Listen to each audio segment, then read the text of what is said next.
ஞானவான்கள் என்று சொல்லுகிறார்கள். Though the atheists, those who say there is no God, those who say there is no heaven, those who say there is no hell, they think they are wiser than those who believe in heaven and hell and God. தேவன் இல்லை என்றும் பரலோகம் நரகம் இல்லை என்றும் சொல்லி அதை நம்புகிறவர்களை இந்த நம்பாத நாத்திகர்கள் தாங்கள் பெரிய ஞானவான்கள் என்று நினைத்துக் கொள்கிறார்கள். But I want to say that both are equally in the dark or equally ignorant, the atheist and theist, in presenting evidence about life after death. ஆனால் நான் ஒரு காரியத்தை சொல்ல விரும்புகிறேன். நாத்திகர்களும் ஆத்திகர்களும், தேவன் உண்டு என்று சொல்லுகிறவர்களும் தேவன் இல்லை என்று சொல்லுகிறவர்களும் இந்த இடத்தை குறித்து சரியா அறியாமல் இருக்கிறார்கள். About life after death. ஜீவனுக்கு பின்பு ஒரு மரணம் இருக்கிறது, மரணத்திற்கு பின்பு ஒரு வாழ்க்கை இருக்கிறதை அவர்கள் நம்பாமல் இருக்கிறார்கள். So they are in the dark, they don't know. See, after death what happens? The theist does not know. After death what happens? The atheist also does not know. மரணத்திற்கு பின்பு என்ன நடக்கிறது என்று நாத்திகர்களும் அறியாமல் இருக்கிறார்கள். மரணத்திற்கு பின்பு என்ன நடக்கிறது என்று ஆத்திகர்களும் நம்புகிறவர்களும் அறியாதிருக்கிறார்கள். See, the atheist attacks the theist by asking a question. How do you know there is God? Prove it to me. இப்பொழுது நாத்திகர்கள் ஆத்திகர்களை பார்த்து கேட்கிற கேள்வி என்ன? மரணத்திற்கு பின்பு ஒரு வாழ்க்கை இருக்கிறது. How do you know there is God? Prove it to me. எப்படி தேவன் உண்டு ஒருவர் என்று உண்டோ அப்படி இருப்பாரேயாகில் அதை எனக்கு நிரூபிப்பாயாக. So the atheist does not know how to ask that question, so he becomes the fool when he can't answer. இப்பொழுது தேவன் உண்டு என்று நம்புகிறவர்கள் இதை எப்படி பதில் சொல்ல வேண்டும் என்று அறியாதிருக்கிறபடினாலே அங்கே பதில் சொல்ல முடியாமல் இருக்கிறார்கள். He becomes the fool. இப்பொழுது அவர்களுக்கு முன்பாக இவன் மதியீனனாய் போய்விடுகிறான். But the theist, the believer in God, can ask back a question saying, can you prove to me that there is no God? அதே நேரத்தில் தேவனை நம்புகிறவர்கள் தேவனை நம்பாத இந்த நாத்திகர்களை பார்த்து, நீ தேவன் இல்லை என்று சொல்கிறாயே, அதை உன்னால் நிரூபிக்க முடியுமா? Can you prove to me there is no heaven and no hell? நரகம் பரலோகம் என்ற இடம் இல்லை என்பதை உன்னால் நிரூபிக்க முடியுமா? The atheist has no proof for that either. அதற்கு அதே சமயத்தில் இந்த நாத்திகர்களுக்கும் அந்த நிரூபணத்தை காட்ட ஒரு நிரூபணமும் இல்லை. So eventually, whether you believe in God, whether you believe in hell and heaven, or whether you don't believe in these things, both are faith.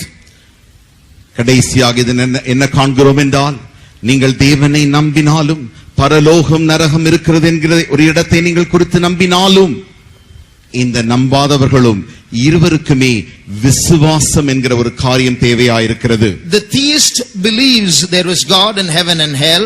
The atheist believes there is no God, no heaven and no hell. Both don't have evidence. தேவன் உண்டென்றும் பரலோகம் நரகம் என்கிற இடம் உண்டென்று சொல்லி இந்த ஆஸ்திகர்கள் நம்புகிறார்கள். அதே நேரத்தில் அப்படி ஒன்று இல்லை என்று சொல்லி நாத்திகர்களும் நம்புகிறார்கள். So, but I want to say that recently there has been some evidence to prove that there is life after death, there is heaven and hell. மரணத்திற்கு பின்பு ஒரு வாழ்க்கை உண்டென்றும் பரலோகம் நரகம் என்பது உண்டென்று சொல்லி நான் சமீப காலங்களில் கண்டறிந்ததான நிரூபணத்தை உங்களுக்கு சொல்ல விரும்புகிறேன். Is it possible for us who are on this side of life, this side of death, to get a peep into what exists beyond death? மரணத்திற்கு முன்பாய் காணப்படுகிறதான நாம், இந்த வாழ்க்கையில் காணப்படுகிற நாம், மரணத்துக்கு பின்பாக ஒரு வாழ்க்கை இருக்கிறதா என்பதை எப்படி காண முடியும்? Is there a way to peep into what is beyond death? மரணத்திற்கு பின்பு ஒரு காரியம் என்ன இருக்கிறது என்பதை அறிந்து கொள்ள நம்மால் கூடுமோ? எட்டி பார்க்க முடியுமோ? It is possible. அது சாத்தியமே. Recently, medical researchers and scientists have been recording a particular phenomenon called near death experience. மரணத்திற்கு அடுத்த அனுபவங்கள் என்று சொல்லி அநேக விஞ்ஞானிகளும் ஆராய்ச்சியாளர்களும் இந்த காரியத்தை கண்டுபிடித்திருக்கிறார்கள். What is near death experience? மரணத்திற்கு அடுத்த அனுபவங்கள் என்றால் என்ன? Near death means when a person meets with an accident or falls seriously ill. மரணத்திற்கு அடுத்து அவ்வளவு நெருங்கி போகிறதான அனுபவம் என்னவென்றால், ஒருவன் தற்காலிகமான அல்லது ஒரு ஆபத்திலோ அவன் ஈடுபட்டு அங்கே உயிர் போகிறதான் அந்த மரண தருவாயில் காணப்படும் பொழுது he reaches a stage where either his heart functioning or breathing functioning ceases. அவன் வந்து நிற்கிறதான இடம் என்னவென்றால் அவனுடைய இருதயமோ அவனுடைய அந்த சுவாசமோ நிற்கக்கூடியதான அந்த இடத்திற்கு வந்து விடுகிறான். When the heart functioning and breathing functioning ceases, அவனுடைய இருதயமும் அந்த சுவாசமும் நிற்கிறதான அந்த வேளையில் within 10 seconds his brain activity also ceases, as is recorded by an instrument called EEG. EEG என்று சொல்லப்படுகிறதான இந்த மருத்துவ கருவியினாலே இப்படி ஒரு மனிதனுடைய இருதயமும் அவனுடைய சுவாசமும் நிற்கிறதான அந்த வேளையில் தானே 10 நொடிகளுக்குள்ளாய் அவனுடைய மூளையும் கூட அப்படியே வந்து நின்று விடுகிறது. So the screen shows that his brain activity has ceased. The waves become flat. அதற்கு பின்பு அவனுடைய அந்த மன அலை வரிசைகளானது அப்படியே வந்து அதுவும் நின்று விடுகிறது. Then after that he is virtually dead, almost dead. அதற்கு பின்பு அவன் ஏறக்குறைய செத்து போனவனை போல் ஆகி விடுகிறான். Few seconds or few minutes he is like that. கொஞ்ச நொடிகள் அல்லது கொஞ்ச நிமிடங்கள் அவன் அப்படியே காணப்படுகிறான். Suddenly he comes back to consciousness. திடீரென்று மறுபடியுமாக அவனுக்கு சுய நினைவு வந்து விடுகிறது. This is called near death. அதுதான் மரணத்திற்கு அருகில் செல்கிறதான Now அனுபவம். what is near death experience? மரணத்திற்கு அருகில் செல்கிறதான அனுபவங்கள் என்றால் என்ன? These people who approach death so closely and come back to life have stories to tell when they regain consciousness. இப்படி மரண தருவாய் வரைக்கும் சென்று திரும்பவுமாக சுயநினைவு பெற்றவர்கள் தங்களை குறித்து சொல்ல அவர்களுக்கு அநேக கதைகள் உண்டு. Now I'm saying this from outside. I'm starting from outside because if I start from inside, some people will say, I don't believe in the Bible. What are you trying to prove from the Bible? நான் இப்பொழுது இந்த காரியங்கள் யாவற்றையும் வெளியிலிருந்து நான் உங்களுக்கு இதிலே உள்ளே கொண்டு வர சொல்ல விரும்புகிறேன். நான் வேதத்திலிருந்து தொடங்கி உங்களுக்கு சொல்லுவேனே ஆகில் சிலர் சொல்லுவார்கள், நான் வேதத்தை நம்புகிறதே இல்லை, தேவனை நம்புகிறதில்லை, ஆகையினால இதிலிருந்து நீங்கள் ஏன் தொடங்குகிறீர்கள் என்று கேட்பார்கள். So I'm proving from this world that there is a that world. ஆகையினாலே இந்த உலகத்திலிருந்து தானே அந்த உலகம் இருக்கிறது என்பதை நிரூபிக்க நான் விரும்புகிறேன். So these people narrate different kinds of stories how they were able to almost enter into another world and come back again. இப்படி மரண தருவாய் வரைக்கும் சென்று திரும்பி வந்தவர்கள் அந்த மரணத்திற்கு பின்பு என்ன எல்லாம் கண்டார்களோ அல்லது அனுபவித்தார்களோ அந்த காரியத்தை இப்பொழுது சுயநினைவு வந்த பிறகு அவர்களே சொல்லுகிற அனுபவங்கள். Many narrate that they have an experience of entering into a tunnel, something that looks something like this. இப்படி நாம் காண்கிறதான அந்த கடைசி படத்தில் காணுகிறதான அப்படி ஒரு சூளைக்குள்ளாய் போகிறதான அப்படி ஒரு அனுபவத்தை அவர்கள் காண்கிறார்கள். A narrow passage, a tunnel. அது ஒரு நீண்ட பாதை, உள்ளாய் போகிற பாதை. And after that they emerge and they see great light. அப்படி அந்த நீண்ட பாதைக்குள் அவர்கள் கொஞ்ச தூரம் போன பின்பு திடீரென்று ஒரு பெரிய வெளிச்சத்தை காண்கிறார்கள். One man saw and he saw that great white light and he was able to realize that white light was the energy source for the entire universe. ஒருவர் சொல்லுகிறார், இப்படி போய் அப்படி போன பொழுது ஒரு வெள்ளை வெளிச்சமாகிய ஒரு விளக்கை கண்டாராம். அந்த விளக்குதான் இந்த முழு அண்ட சராசரத்திற்கும் தருகிறதான ஒரு சக்தியாக அது இருக்கிறதாம். And they would each have different stories to tell, but the common things that they would experience was they would have peace within, great peace within them. அநேகர் இப்படி மரண தருவாய்க்கு போய் திரும்பி வந்தவர்கள் சொல்லுகிற பல அனுபவங்கள் உண்டு. But the common things that they would have was they would have peace within them. அவர்கள் சொல்லுகிற காரியம் என்ன, அவர்கள் எல்லாருமே பொதுவாய் சொல்லுகிற காரியம் என்னவென்றால் அப்படி அவர்கள் போன மாத்திரத்தில் அங்கே சமாதானத்தை தனக்குள் கண்டார்களாம். There was a big saturation of knowledge. Suddenly they seemed to know so many things. அவர்களுடைய அறிவு அப்படியே திடீரென்று பெருக்கமடைந்து அநேக காரியங்களை அவர்களால் அந்த தருவாயில் அறிந்து கொள்ள முடிகிறதா. Some of them would hear a voice saying, this is not your time, go back to earth. சிலர் இப்படியும் சத்தத்தை கேட்டிருக்கிறார்கள், இப்பொழுது நீங்க வந்திருக்கிறாயே, இது அல்ல உன்னுடைய காலம், நீ போய் திரும்பவும் ஜீவித்து விட்டு வர வேண்டிய ஒரு காலம் உண்டு. So they would return back to earth. ஆகையினாலே நீ திரும்பவுமாக பூமிக்கு போ. So these were some of the experience that many people have. இப்படித்தான் அநேகர் தங்களுடைய மரண தருவாய் வரைக்கும் சென்று கண்டடைந்ததான அனுபவங்கள். Now some people say, some scientists are objecting to this. சில விஞ்ஞானிகள் இதற்கு எதிர்மாறாய் பேசுகிறார்கள். This is just a chemical reaction that takes place in the brain when someone is dying. ஒருவன் சாகும் பொழுது அவனுடைய மூளையிலே வேதியியல் மாற்றங்கள் உருவாகும். அந்த வேதியியல் மாற்றங்களினாலே அவன் இப்படி சொல்லுகிறான் என்று சொல்லுகிறார்கள். So in that pain and shock that a man experiences during death, it is the brain that is trying to alleviate that pain by seeing visions like this. ஒருவன் மரண தருவாய் செல்லும் பொழுது அவன் அனுபவிக்கிறதான அந்த பெரிய வேதனைகளும் கொடிய வேதனைகளை மறக்கும்படியாக அவனுடைய மூளையிலிருந்து இப்படிப்பட்டதான எண்ணங்கள் உருவாகுவதாக அவர்கள் சொல்லுகிறார்கள். But there are many questions to oppose that. ஆனால் இவைகளை எதிர்க்க அநேக கேள்விகளும் காரியங்களும் உண்டு. If it is true that it's a chemical reaction and people like to see good things when they die, why do they see hell? Many have seen hell also. அப்படி வேதியியல் மாற்றத்தினாலே மரண தருவாய் வரைக்கும் சென்றவர்கள் ஏன் வெளிச்சத்தை மாத்திரம் பரலோகத்தை மாத்திரம் காண வேண்டும்? அவர்கள் நரகத்தையும் கூட அநேகர் கண்டிருக்கிறார்களே. Why? ஏன்? Why should they see a bad thing when they're going to die? அப்படி சாக போகிற தருவாய்க்கு செல்லும் பொழுது ஏன் அவர்கள் கெட்ட அந்த நரகத்தையும் காண வேண்டும்? Not only that, அது மாத்திரமல்ல, when these people go into those near death experiences, அப்படி மரணத்திற்கு அடுத்த அனுபவத்திற்கு போகிறதான அனுபவங்களில், and when they come back to life, அப்படி போய் அவர்கள் திரும்பி வாழ்க்கைக்கு வந்த பிறகு they are able to say what went on in the room when they were unconscious. அப்படி அவர்கள் சுயநினைவற்ற அந்த வேளையில் அவர்கள் இருந்ததான அந்த அறையில் என்ன நடந்தது என்பதை குறித்தும் அவர்கள் சொல்லி இருக்கிறார்கள். They are able to narrate the conversation between doctors and nurses and so on. அங்கே அவர்களுடைய அந்த உடம்பு கிடக்கிறதான அந்த அறையில் தானே அங்கே இருக்கிற மருத்துவரும் செவிலியர்கள் யாவரும் சேர்ந்து பேசுகிறதான அந்த சம்பாஷணைகளையும் அவர்கள் சொல்லுகிறார்கள். After the brain activity ceased, அவர்களுடைய அந்த மூளையின் வேலை நின்ற பிறகு கண்டதான காரியங்கள். So this is not possible.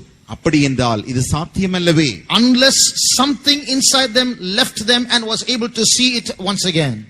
அவர்களுக்குள்ளாய் இருக்கிற ஏதோ ஒன்று அவர்களை விட்டு வெளியே போய் திரும்பவும் அதை எல்லாவற்றையும் கண்டு அவர்களுக்குள் வந்தபடியினாலே அவர்களால் விதைகளை சொல்ல முடிகிறது. Not only that, அது மாத்திரமல்ல, some people who lived on earth went and met other people whom they did not see on earth.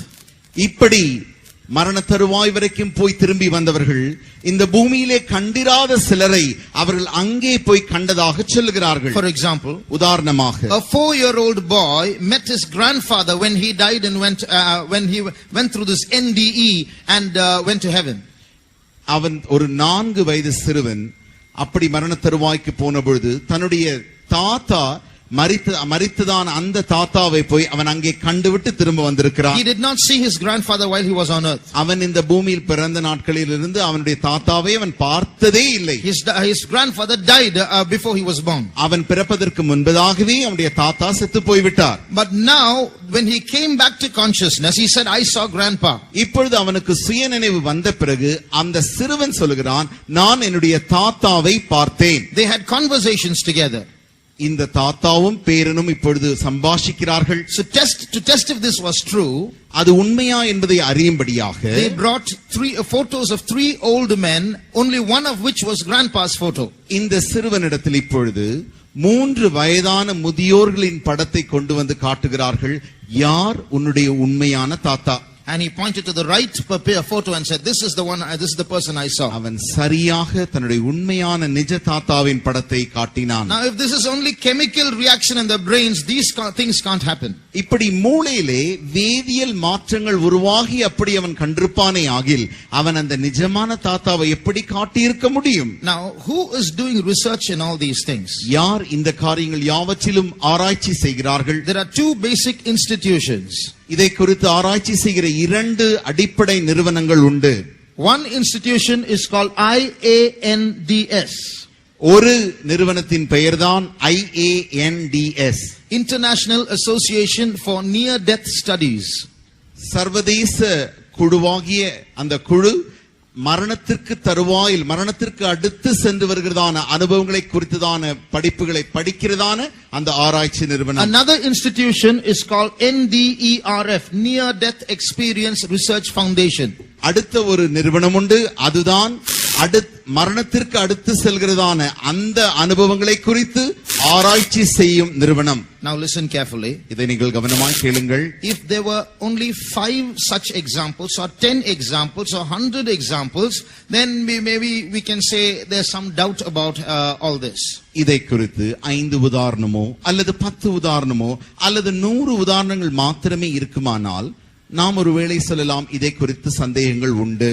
There are more than 1 crore and 10 lakhs of testimonies that give similar experiences. இப்படிப்பட்டதான அனுபவங்களை சொல்லக்கூடிய சாட்சிகள் ஏறக்குறைய 1 கோடியே 10 லட்சம் சாட்சிகள் உண்டு. Now, if 1 crore and 10 people are going to have such experiences and they say they saw heaven and they saw hell, brother, sister, we have to think seriously about this. 1 கோடியே 10 லட்சம் பேர் மரண தருவாய் வரைக்கும் சென்று பரலோகம் உண்டென்றும் நரகம் உண்டென்றும் அவர்கள் கண்டதை வந்து சொல்லுவார்களே ஆகில், அருமையான சகோதரனே சகோதரியே, பரலோகம் நரகம் உண்டு என்பதை நீ அறிந்து கொள்வாயாக. I'm not speaking to you from the Bible. I'm speaking to you from scientific external evidence about the existence of heaven and hell. நான் வேதத்திலிருந்து பரலோகம் நரகம் உண்டு என்பதை நிரூபிக்க நான் இப்பொழுது உங்களோடு பேசவில்லை. வெளிப்பிரகாரமாய் உலக பிரகாரமாய் ஜனங்கள் ஆராய்ச்சி செய்து சொன்னதான அந்த காரியத்தை நான் உங்களுக்கு சொல்லுகிறேன். Heaven and hell are real. பரலோகம் நரகம் என்பது நிஜமாயிருக்கிறது. This is not a story, this is not an invention by religious people.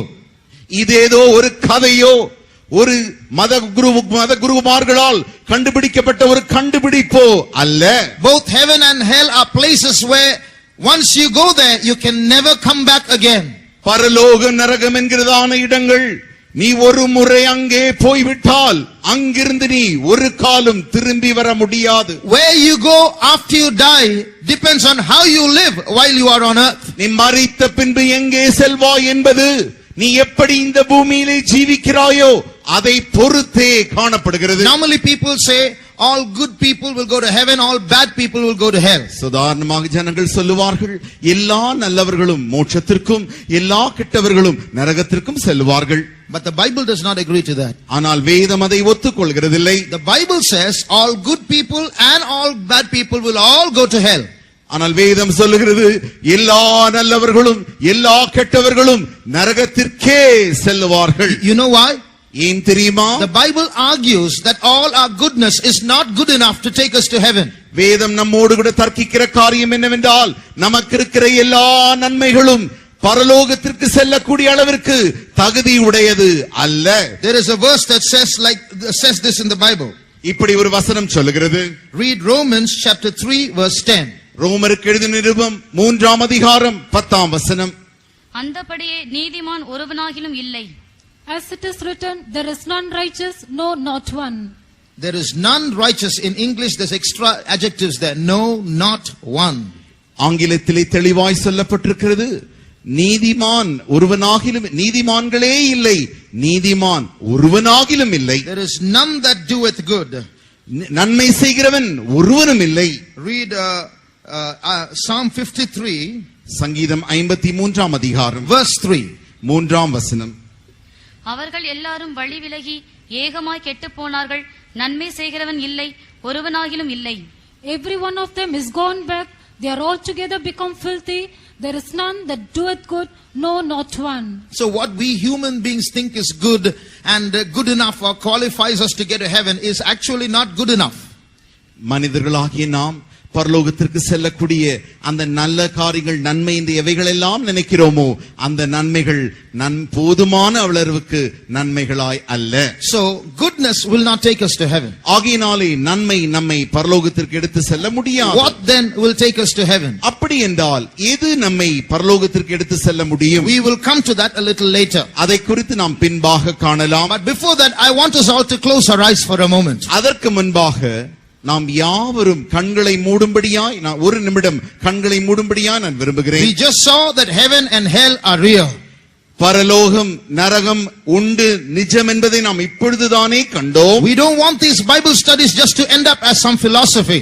ஏதோ இந்த வேத பாடங்கள் ஒரு தத்துவத்தின் அடிப்படையில் ஒரு தத்துவத்தை அடையக்கூடியதாக காணப்படக்கூடாது. I believe that as we speak these words, God wants to speak to you. நான் விசுவாசிக்கிறேன், நாங்கள் இந்த வசனங்களை பேச பேச தேவனும் உங்களோடு கூட இந்த வார்த்தைகளால் பேச விரும்புகிறார். You are not only going to hear about heaven, you are going to find the way to go to heaven. நீங்கள் பரலோகத்தை மாத்திரம் குறித்து கேள்விப்பட போகிறதில்லை, பரலோகத்திற்கு செல்லக்கூடிய வழியையும் நீங்கள் கேள்விப்பட We போகிறீர்கள். are not here just to convert people to Christianity. We have an important message to give every person listening to us. எங்களுடைய வார்த்தை கேட்கிற ஒவ்வொருவரையும் நாங்கள் கிறிஸ்துவ மத மாற்றம் செய்ய விரும்பவில்லை. We want people to hear an important message. எல்லா கேட்கிற ஜனங்களும் இந்த ஒரு முக்கிய செய்தி கேட்க விரும்பும்படி நாங்கள் விரும்புகிறோம். If you are passing by this way and you have just stopped to listen, please stay back till the end, because there are important things that you should listen to, because it's life or death and your decisions are important.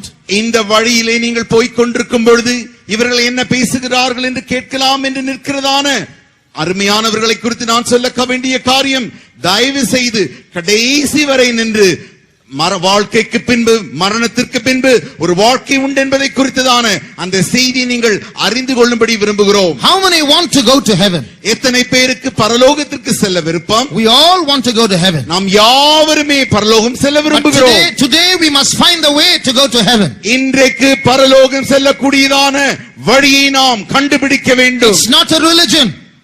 ஒரு மதத்தை அல்ல. It is not a religion. இது ஒரு மதம் அல்ல.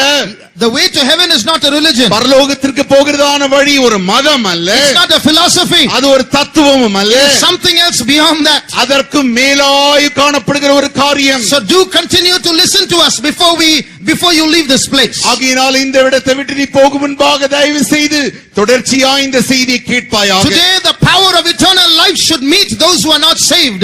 ரட்சிக்கப்படாதவர்களை இன்றைக்கு அந்த நித்திய ஜீவனின் வல்லமை அவர்களை ரட்சிக்க வேண்டும். Every minute about 100 people are dying. ஒவ்வொரு நிமிடமும் ஏறக்குறைய 100 பேர் செத்துக்கொண்டே இருக்கிறார்கள். Right now as I'm speaking to you, someone has slipped into hell. நான் இப்பொழுது உங்களோடு கூட பேசுகிறதான இந்த க்ஷண பொழுதில் தானே யாரோ சிலர் நரகத்திலே தவறி விழுந்து கொண்டிருக்கிறார்கள். But today in this area of India, the power of eternal life should operate. இந்த இந்தியாவின் இந்த பகுதியிலே இன்றைக்கு தேவனுடைய வல்லமை கிரியை செய்ய வேண்டும். People should be turned back from hell towards heaven.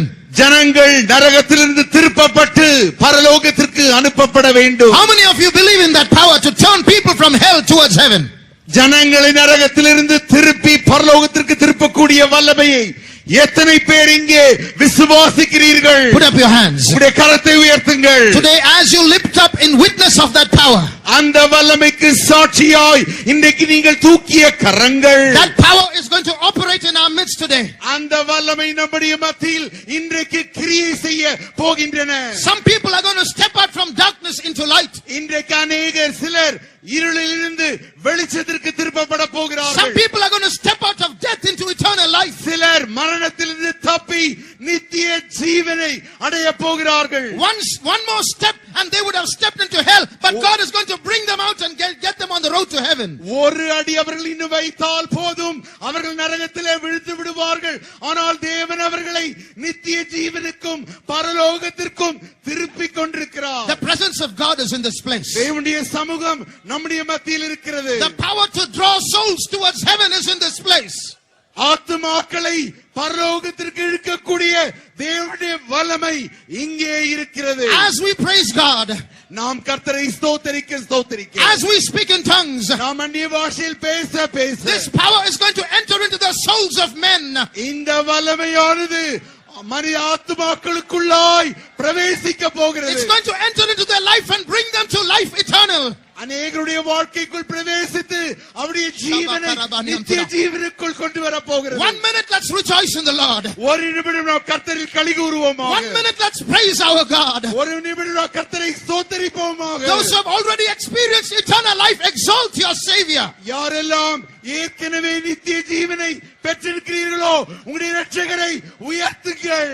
As you exalt your God, நீங்கள் உங்கள் தேவனை உயர்த்த Jesus said, if I be lifted up, I will draw all men unto me. இயேசு சொன்னார், நான் உயர்த்தப்படும் பொழுது எல்லா மனுஷரையும் என்னை இழுத்துக் கொள்ளுவேன். Right now as we praise God, நாம் இப்பொழுது கர்த்தரை ஸ்தோத்திரிக்க, some soul is being touched.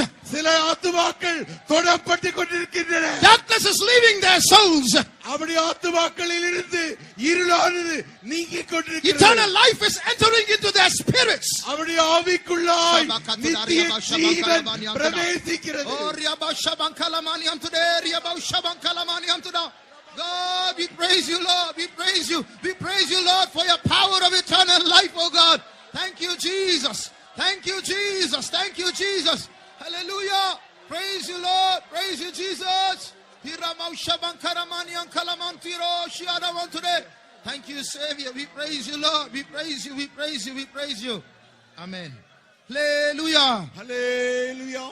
Now we will look at a little about heaven today. இன்றைக்கு நாம் பரலோகத்தை குறித்து ஒரு சில காரியங்களை காண்போம். What is heaven like? பரலோகம் எப்படி இருக்கிறது?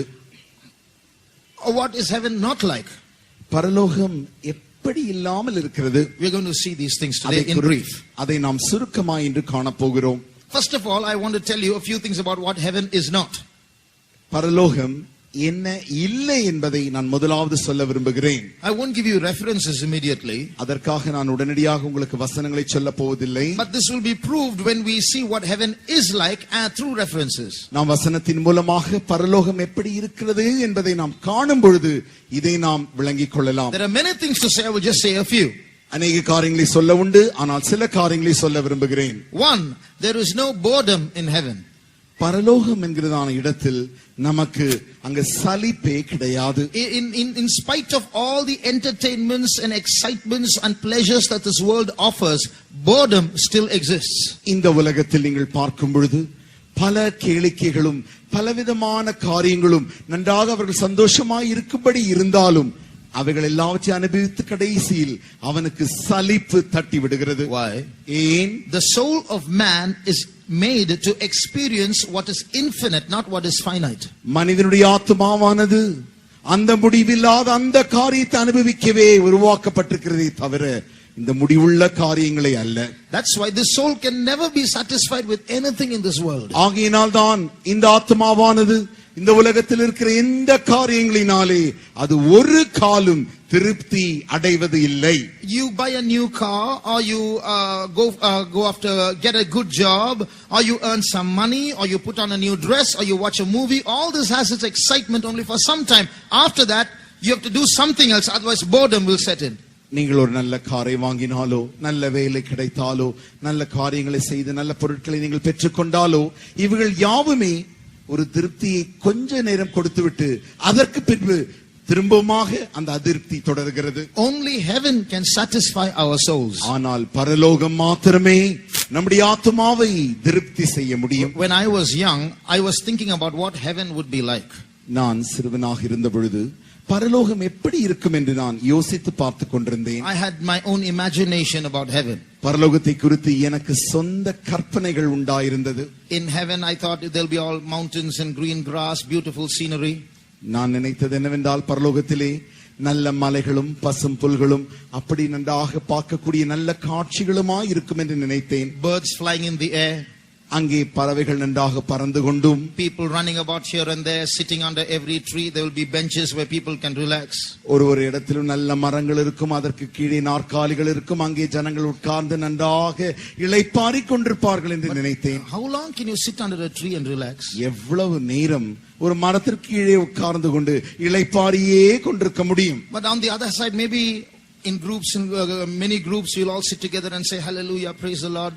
மற்ற பக்கத்தில் ஒரு மரத்திற்கு கீழாக ஒரு கூட்டம் உட்கார்ந்து கொண்டு கர்த்தருக்கு ஸ்தோத்திரம் அல்லேலூயா என்று சொல்லிக் கொண்டிருப்பார்கள். And we'll be singing songs. அங்கே பாடிக்கொண்டிருப்பார்கள். But how long are we going to sing songs and say praise the Lord, praise the Lord? எவ்வளவு நேரம் இந்த கூட்டம் உட்கார்ந்து பாட்டு பாடிக்கொண்டே இருக்கும், அந்த கூட்டம் உட்கார்ந்து கொண்டு அல்லேலூயா ஸ்தோத்திரம் என்று சொல்லிக் கொண்டிருக்கும். Early morning 4 o'clock itself, getting up and saying praise the Lord till 5 o'clock itself is a big strain for many people. You're going to do that in eternity, all the time, forever and ever. Hallelujah.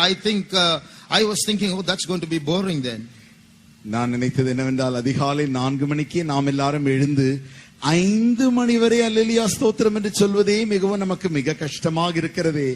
இப்படிப்பட்ட சூழ்நிலையிலே பரலோகத்திற்கு போய் ஒரு இடத்தில் உட்கார்ந்து கொண்டு நித்தியமாக இப்படியே சொல்லிக் கொண்டிருந்தால் பரலோகம் ஒருவேளை எனக்கு போர் அடிக்குமோ என்று நினைக்க ஆரம்பித்தேன். So that's also not so nice. ஆகையினாலே அதுவும் கூட நன்றாக இல்லை. They said heaven is a very glorious place. சொல்லுகிறார்கள் பரலோகம் ஒரு மகிமையுள்ள இடம். Maybe there might be 100 more focus lights than this there in every place. அப்படி என்றால் இப்படி வைத்திருக்கிறார்கள் இந்த பெரிய விளக்குகளைப் போல அங்க நூற்றுக்கணக்கான விளக்குகள் காணப்படுமோ என்று நினைத்தேன். How long am I going to enjoy that glory? இந்த மகிமை நான் எவ்வளவு காலம் அனுபவிக்க முடியும்? So, if you're going to think about heaven only in this angle, இந்த கண்ணோட்டத்தோடு கூட நீங்கள் பரலோகம் இப்படி இருக்கும் என்று நினைப்பீர்களே ஆகில், we are trying to measure heaven with what happens here on earth amongst ourselves. நமக்குள்ளே நம்முடைய பூமியில என்ன நடக்கிறதோ அந்த காரியத்தை வைத்தே பரலோகத்தில் நடைபெறக்கூடிய காரியங்கள் யாவற்றையும் நாம் ஒரு கட்டுக்குள்ளாய் ஒரு அளவுக்குள்ளாய் கொண்டு வருகிறோம். But one thing I want to tell you, ஆனால் ஒரு காரியத்தை நான் சொல்ல விரும்புகிறேன். heaven is not boring. பரலோகம் என்பது ஒரு காலம் அது போரடிக்கிற இடமே இல்லை. We will come to that later on. அதை குறித்து நாம் பின்பாக காணலாம். Secondly, இரண்டாவதாக, there is no disappointment in heaven. பரலோகம் என்கிறதான இடத்திலே ஒரு நாளும் ஏமாற்றம் என்கிறதான ஒரு காரியம் இல்லை. That is, when you go to heaven, நீங்கள் பரலோகத்திற்கு போகும் பொழுது you will go with great expectations. ஒரு பெரிய எதிர்பார்ப்புகளோடு கூட தான் நீங்கள் பரலோகத்திற்கு போவீர்கள். But when you enter there and look around, நீங்கள் பரலோகத்திற்கு போய் அங்கே இங்கும் அங்குமாய் சுற்றி பார்க்கும் பொழுது, you're not going to say, this is heaven, is it? I thought something else. நீங்கள் இப்படி சொல்ல போகிறதில்லை, ஓ இவ்வளவுதானா பரலோகம், நான் என்னவெல்லாம் யோசித்தேன் என்று சொல்ல போகிறதில்லை. It's never going to be like that. அது அப்படி ஒரு காலம் இருக்க போகிறதில்லை. Like the Queen of Sheba said, ஆனால் சேபா ராணி சொன்ன காரியம் என்ன? I thought what they are telling me is exaggeration, but when I came and saw it, only I realized not even half was told me. அவள் நினைத்தால் அவர்கள் சொல்லுகிறவர்கள் யாவுமே அதில் பாதி கூட இங்க இருக்காது என்று நினைத்தாள். ஆனால் வந்து பார்த்தால் they had not told only even half. அவர்கள் சொன்னது இதில் கண்டதில் பாதியை கூட சொல்லவில்லை என்று சொல்லுகிறாள். So when you go to heaven, it's going to be much more than what you think. ஆகையினாலே நீங்கள் பரலோகத்திற்கு போகும் பொழுது நீங்கள் நினைத்து பார்ப்பதை காட்டிலும் அதிகமாய் அங்கே காண போகிறீர்கள். Thirdly, மூன்றாவதாக, there is no nostalgia in heaven. That means there is no there are some things which you can look back and feel happy about, but now you don't have it with you. நீங்கள் பரலோகத்திற்கு போன பின்பு நல்ல, அதாவது நாஸ்டல்ஜியா என்கிற வார்த்தையின் அர்த்தம் என்னவென்றால் ஒரு நல்ல காரியங்கள் நடந்திருக்கலாம் பழங்காலத்தில், அந்த காரியம் இனி வரப்போகிறதில்லை. அந்த நினைவை நினைத்து நினைத்து நீங்கள் ஏங்குகிற அந்த அனுபவம் இல்லை. For example, உதாரணமாக, you may be very happy about your childhood. நீங்களுடைய பிள்ளையாயிருந்த அந்த சிறு பிள்ளையாயிருந்த காலத்தை குறித்து மிக சந்தோஷமாயிருப்பீர்கள். So when you think about your childhood, you feel very happy about those good old days, but you can never enjoy childhood hereafter. நீங்கள் அந்த சிறு பையனாய் இருந்த அந்த நல்ல நாட்களை நினைத்து அந்த நல்ல அனுபவத்தை நினைத்து பார்ப்பீர்கள். ஆனால் ஒரு காலமும் அந்த அனுபவம் உங்களுக்கு திரும்ப வரப்போகிறதில்லை. So it's a sad memory about the good past. ஆகையினாலே அது துக்கமான ஞாபகங்கள், நல்ல பழங்காலத்தை குறித்ததான துக்க ஞாபகங்கள். In heaven there is no nostalgia or sad feeling about the past. ஆகையினாலே பரலோகத்திலே அப்படிப்பட்டதான நினைவுகள், பழங்காலத்தை குறித்த நன்மையான அந்த துக்கமான ஞாபகங்கள் ஒரு காலம் வராது. When we come to what heaven is like, we will see more about this. பரலோகம் எப்படி இருக்கிறது என்பதை நாம் காணும் பொழுது இப்பொழுது சொன்ன காரியத்தை குறித்து நாம் தெளிவாய் காணலாம். Now what is heaven like? இப்பொழுது பரலோகம் எப்படி இருக்கிறது? Read Psalm 17 verse 15. சங்கீதம் 17ஆம் அதிகாரம் 15ஆம் வசனம். நானோ நீதியில் உம்முடைய முகத்தை தரிசிப்பேன், நான் விழிக்கும் போது உமது சாயலால் திருப்தியாவேன். As for me, I will behold thy face in righteousness. I shall be satisfied when I awake with thy likeness. I shall be satisfied. நான் திருப்தியாவேன். Heaven is a place that will satisfy all the emotions of every human being. எல்லா மனுஷரின் சகல எழுச்சிகளையும் பரலோகம் மாத்திரமே திருப்தி செய்யும். For example, உதாரணமாக, one person will like red, another person will like black. ஒருவருக்கு சிவப்பு நிறம் பிடிக்கும், இன்னொருவருக்கு கருப்பு நிறம் பிடிக்கும். One person will like one food stuff, another person will like another food stuff. ஒருவருக்கு இந்த சாப்பாடு பிடிக்கும், மற்றவர்களுக்கு அந்த சாப்பாடுகள் பிடிக்கும். Each person's tastes differ. ஒவ்வொருவனுடைய அந்த ருசியும் வித்தியாசமாய் இருக்கிறது. But heaven is a place that will satisfy every human being who gets there. ஆனால் பரலோகமோ அங்கு செல்கிற சகல மனுஷரையும் அது திருப்தியாக்க கூடியதா இருக்கிறது. So all the emotions that a man can be fully and truly and eternally satisfied through when we enter into heaven. ஆகையினாலே ஒரு மனிதர்களுக்கு இருக்கிறதான சகல எழுச்சிகள் யாவையும் அந்த பரலோகத்திலே அவன் திருப்தியாக ருசித்து நித்தியமாய் அனுபவிக்க முடியும். We had a pastor called Pastor Don. நமக்கு பாஸ்டர் டான் தான் ஒரு பாஸ்டர் இருந்தார்கள். He had a near death experience. அவர்களுக்கும் கூட அந்த மரண தருவாய் வரைக்கும் சென்றதான அந்த அனுபவங்கள் உண்டு. His soul left him and he was taken up into great heights. அவருடைய ஆத்துமாவுடைய சரீரத்தை விட்டு மிக உயரங்களுக்கு அது தூக்கி செல்லப்பட்டது. And he said, as I went higher and higher, a point came where I experienced joy that could not be described by words. அவர் சொன்னார், இப்படி நான் உயர உயர செல்லும் பொழுது வார்த்தைகளால் வர்ணிக்க கூட அளவில்லாத அளவிற்கு அப்படிப்பட்ட ஒரு சந்தோஷத்தை நான் அங்கே அனுபவித்தேன் என்று சொன்னார். That's why the Bible says the joy of heaven is joy unspeakable. ஆகையினால் தான் வேதம் சொல்லுகிறது, பரலோகத்தின் சந்தோஷமானது வார்த்தைகளால் விவரிக்கப்பட முடியாததா இருக்கிறது. It's something that you cannot tell with words. There are no words in our human languages to describe the joy of heaven. அந்த பரலோகத்தின் சந்தோஷத்தை வர்ணிக்க நம்முடைய மனுஷருடைய பாஷைகளில் வார்த்தைகளே இல்லை. Now we have certain other emotions that we can express like surprise. நமக்குள்ளே பலவிதமான எழுச்சிகள் காணப்படுகின்றன. அவைகளில் ஒன்றுதான் ஆச்சரியம். Suppose you're traveling in a bus.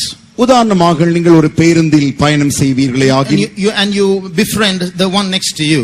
உங்களுக்கு பக்கத்தில் உட்கார்ந்திருக்கிறவர்களோடு கூட நீங்கள் சிநேகிதம் பிடிக்க தொடங்கின பொழுது, and in the course of your conversation you realized he was your classmate who was studying with you 20 years ago. அப்படி நீங்கள் அவரிடத்தில் புதிதாய் யாரோ உட்கார்ந்திருக்கிறார், அவரோடு கூட பேசிக் கொண்டிருக்கிறீர்கள்.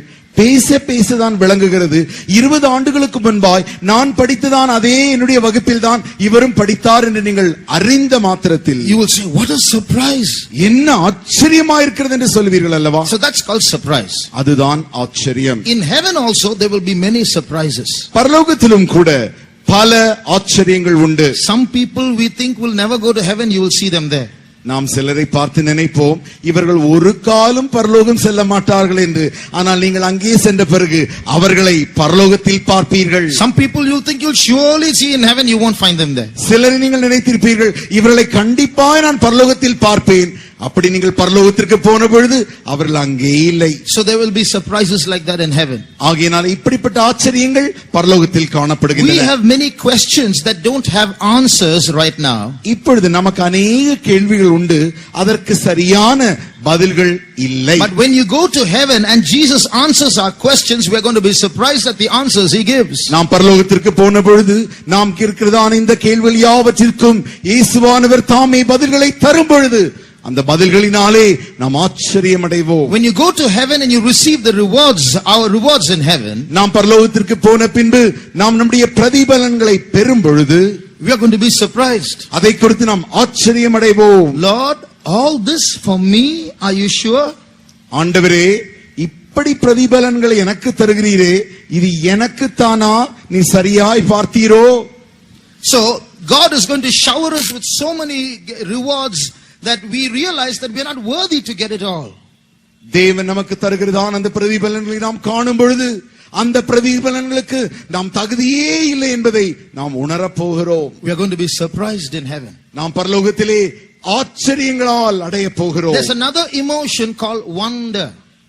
இன்னும் ஒரு எழுச்சி உண்டு, அதுதான் அதிசயம். There are some things that we will wonder at.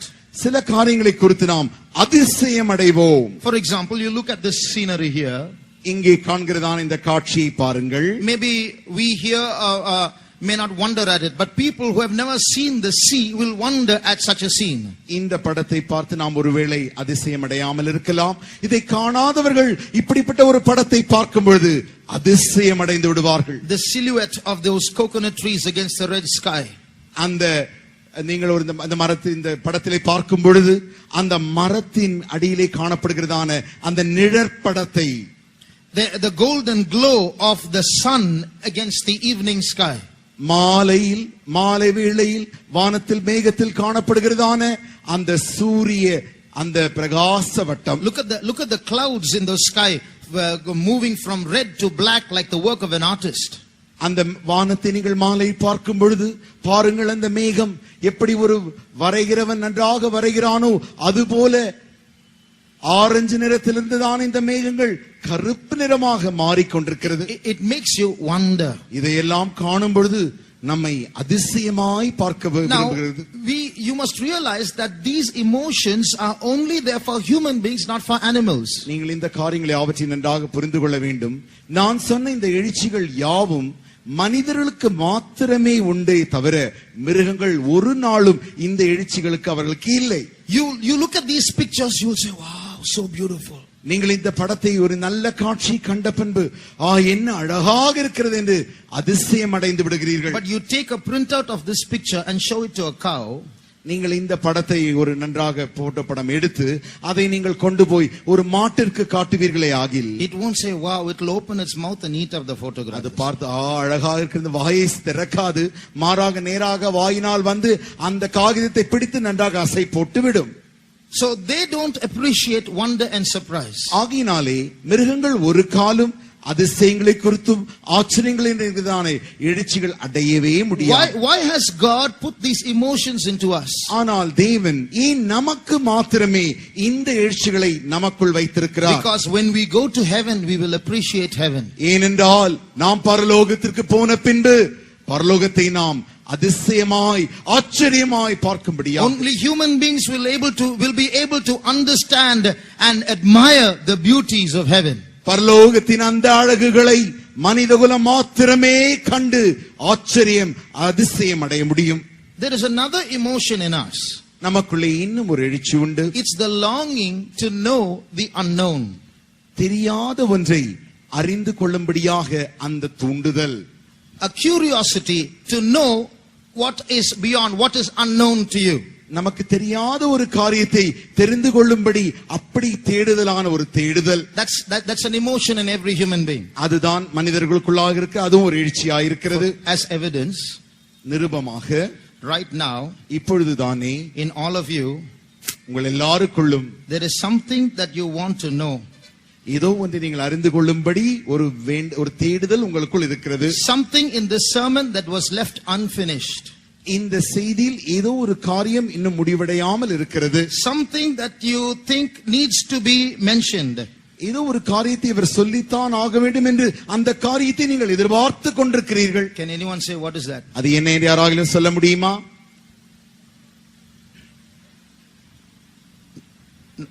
Something in the course of the sermon which I have not said, but it is there in your minds. இந்த பிரசங்கத்தினூடாய் ஒரு காரியத்தை நான் இன்னும் சொல்லவில்லை, அதை சொல்ல மாட்டேனோ என்று சொல்லி உங்களுடைய மனதிலே ஒரு தேடுதல் காணப்படுகிறது. அது அந்த காரியம் என்ன? Anyone? I said something in the beginning. நான் தொடக்கத்தில் ஒன்றை சொன்னேன். It was one of the first sentences that I said after the sermon began. பிரசங்கம் தொடங்கிய முதல் வாக்கியங்களில் தானே இந்த காரியத்தை நான் உங்களுக்கு சொன்னேன். I said I want to tell a very interesting story. மிக மிக எல்லாருக்கும் விருப்பமான ஒரு கதையை சொல்ல நான் விரும்புகிறேன் என்று சொன்னேன் அல்லவா? But I haven't said the story. நான் இன்னும் கதையை சொல்லவே இல்லை. And unfortunately I'm not going to tell the story also. துரதிர்ஷ்டவசமாக நான் இன்றைக்கு அந்த கதையை சொல்ல போவதும் இல்லை.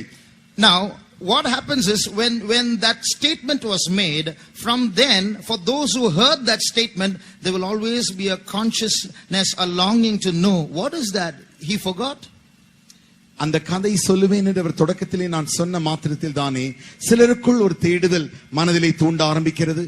ஏதோ ஒன்று கதை சொல்லுகிறேன் என்று சொன்னாரே, அதை அவர் மறந்து விட்டாரோ, அதை சொல்ல மாட்டாரோ என்கிறதான ஒரு தேடுதல். So this shows there is a longing in us to know what is unknown. நமக்கு தெரியாத ஒரு காரியத்தை தெரிந்து கொள்ளும்படி நமக்குள் இருக்கிறதான அந்த ஏக்கம். I used to wonder why does God play hide and seek with heaven and hell? Why doesn't he just show everyone one glimpse of heaven, one glimpse of hell? நான் அடிக்கடி நினைப்பதுண்டு, ஏன் தேவன் இந்த ஒளிவு மறைவு விளையாட்டை விளையாடி கொண்டிருக்கிறார்? பரலோகத்தையும் நரகத்தையும் ஒரு காட்சியாக மனிதருக்கு அப்படி காட்டி விட்டு போயிருக்கலாமே. Take them to heaven one glimpse, take them to hell one glimpse, then put them back to earth. ஜனங்களை தூக்கி அப்படி நேராக கொண்டு போய் பரலோகத்தை ஒரு காட்சியை காண செய்துவிட்டு நரகத்தின் காட்சியை காண செய்துவிட்டு கொண்டு வந்து இறக்கி விட்டிருக்கலாமே. Why? ஏன்? Many reasons, but one reason is அநேக காரணங்கள் உண்டு. அதில் ஒன்று, He wants us to keep longing for the unknown. That's why He doesn't show it to us. ஏன் அவரை அவர் நமக்கு இன்னும் காட்டாமல் இருக்கிறார் என்றால், நமக்குள்ளே அந்த ஏக்கம், அறியாத அந்த காரியத்தை தெரிந்துவிட மாட்டோமோ என்கிறதான அந்த ஏக்கத்தை இன்னும் நமக்குள் பெருகச் செய்யும்படியாக. When you give a gift to your friend on your birthday, why do you wrap it with wrapping paper? நீங்களுடைய நண்பருக்கு அவருடைய பிறந்த நாளில் தானே ஒரு பரிசு பொருளை தரும்பொழுது அதை நன்றாக ஒரு பேப்பரினாலே நன்றாக அதை சுற்றி அப்படி பேப்பரால் ஒட்டி நாம் கொடுக்கிறோம். One reason is an emotion is created for a longing is created to know what is inside. ஒரு அதில் அநேக காரணங்கள் உண்டு. அதில் ஒன்று என்னவென்றால், அதற்குள்ள என்ன இருக்கிறது என்று அவர் அறிந்து கொள்ள அந்த ஏக்கத்தை இன்னும் தூண்டி விடும்படியாக. So heaven is going to satisfy that longing. ஆகினாலே பரலோகமானது அந்த ஏக்கங்களை திருப்தி செய்ய போகிறது. So we wonder what heaven is going to be like. Keep wondering. பரலோகம் எப்படி இருக்கும் என்று நாம் ஆச்சரியமாய் அப்படி நாம் பார்க்கும் பொழுது அதை குறித்து இன்னும் நாம் ஆச்சரியம் அடைந்து கொண்டே இருக்க வேண்டும். When we get there, we are going to be wondering even more. நாம் பரலோகத்தை சென்று அடையும் பொழுது இப்பொழுது அடைந்த ஆச்சரியங்களுக்கும் மேலாய் நாம் அங்கே இன்னும் அதிக ஆச்சரியங்களால் பார்க்க போகிறோம். Next, what is heaven like? அதற்கு பின்பு பரலோகம் எப்படி இருக்க போகிறது? அடுத்தபடியாக Revelation 21:5. வெளிப்படுத்தின விசேஷம் 21ஆம் அதிகாரம் 5ஆம் வசனம். சிங்காசனத்தின் மேல் வீற்றிருந்தவர், இதோ நான் சகலத்தையும் புதிதாக்குகிறேன் என்றார். பின்னும் அவர், இந்த வசனங்கள் சத்தியமும் உண்மையுமானவைகள், இவைகளை எழுது என்றார். And he that sat upon the throne said, Behold, I make all things new. And he said unto me, Write, for these words are true and faithful. In heaven, basically, there are three places. அடிப்படையாக பரலோகத்திலே 3 இடங்கள் காணப்படுகின்றன. New earth, new heaven, new Jerusalem. புதிய பூமி, புதிய வானம், புதிய எருசலேம். Here we see God saying, I make all things new. இங்கே தேவன் சொல்கிறார், இதோ நான் சகலத்தையும் புதிதாக்குகிறேன். And you see these three places all prefixed by new. இந்த 3 காரியங்களுமே புதிது, புது, புது என்று சொல்லப்படுகிறது. So what does that mean? அதனுடைய அர்த்தம் என்ன? Everything is going to be new in heaven. பரலோகத்திலே சகலமும் புதிதா இருக்க போகின்றன. That new is in two ways. அந்த புதிதாகுதல் 2 வழிகளில் நடக்கும். One, all that exists in heaven will never grow old. பரலோகத்தில் காணப்படுகிற யாவும் ஒரு காலம் அது பழமை அடையாது. Today New Delhi, New York and New Zealand are all old. இன்றைக்கு புது டில்லி, இந்த நியூயார்க் பட்டினம், நியூசிலாந்து பட்டினங்கள் இவை யாவுமே பழமையானவைகளாய் மாறிக்கொண்டு But new வருகின்றன. earth and new heaven and new Jerusalem will never grow old. ஆனால் புதிய பூமியும் புதிய வானம் புதிய எருசலேமும் ஒரு காலம் அது பழமை அடைவதில்லை. Secondly, இரண்டாவதாக we are going to see new things in heaven that we have never seen or even imagined while on earth. நாம் இந்த பூமியில் இருக்கும் பொழுதுதானே நினைத்து கூட எண்ணி கூட பார்க்க கூடாத அப்படிப்பட்ட புதிய காரியங்களை நாம் பரலோகத்திற்கு சென்ற பின்பு காண We are போகிறோம். going to listen to new definitions of new substances in heaven. பரலோகத்தில் இருக்கிறதான காரியங்களை குறித்ததான புதிய காரியங்களை நாம் கேட்க We're போகிறோம். going to heaven and we're going to ask Jesus, Lord, what's that? நாம் பரலோகத்திற்கு போய் ஆண்டவரை நோக்கி, ஆண்டவரே இது என்ன? What's this? இது என்ன? So many new things are going to be there in heaven. பரலோகத்திலே அநேக புதிய காரியங்கள் காணப்பட போகின்றன. Things that we have never seen. இப்படிப்பட்ட காரியங்களை நாம் கண்டதும் இல்லை. That's why in the key verse we read, I hath not seen, nor ear heard, neither has entered into the imaginations of the heart what God has prepared for those who love him.